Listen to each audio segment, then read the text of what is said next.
Hi, everybody, and welcome to another Excel CEO Tip of the Month. Now, my name is Jim Klein. I'm going to be talking today about some formatting.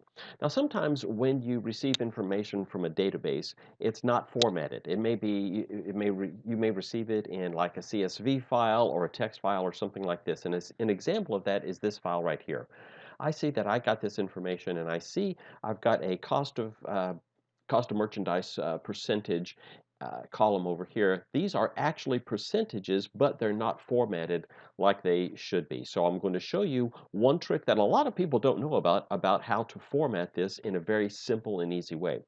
So you could write a formula that says equals the cell C2 divided by 100, format it as a percent, copy it down, and then copy that over or move it over to that column. But I'm going to show you a little bit easier way to do that. So what I'm going to do is over here in cell what's that, E2, I'm going to type 1% and enter. And that is the format that I want.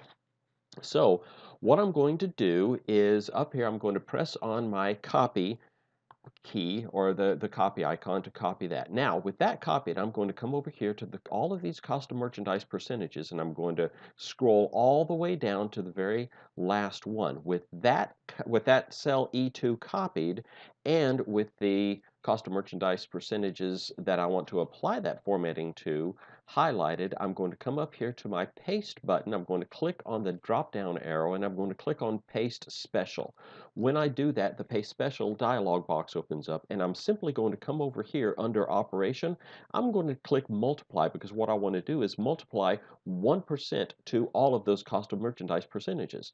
And then I click OK, and you see that it applies that percentages. It multiplied all of those percentages by 1%. I'm going to click the Escape key to take me out of edit mode.